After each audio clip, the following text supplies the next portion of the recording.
अगर आप भी चाहते हैं ऊषा रिकॉर्ड के ऑडियो वीडियो सबसे पहले आप तक पहुंचे तो रेड कलर के बटन दबाकर सब्सक्राइब करें और बेल आइकन दबाना ना भूलें।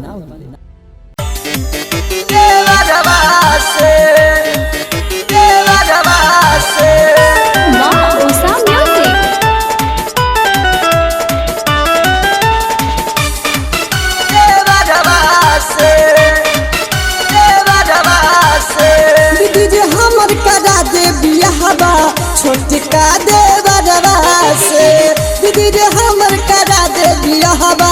छोटका देवरवा से बड़ी होता झमेला तबला जी अकेला बड़ी होता झमेला तबला जी अकेला अबे न निंदिया सजरवा पे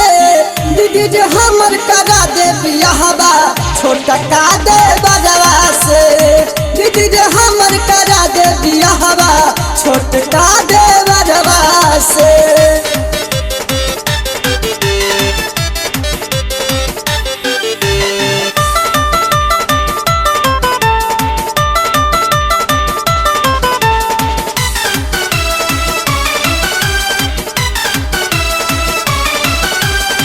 सुन रे दीदी बात कहिले असल तोहर देवर हमरा दिल में बबसल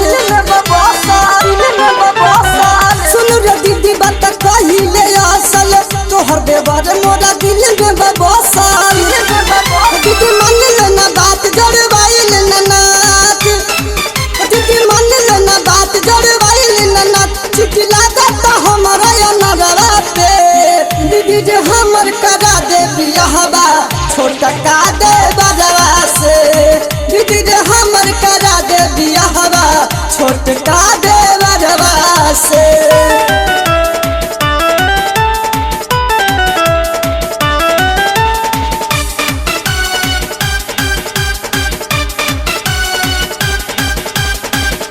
लगन में करा दे न विधि तोहर साथे हम रहब रे दीदी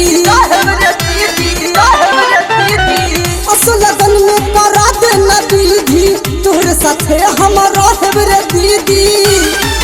सच कहतनी दही महतनी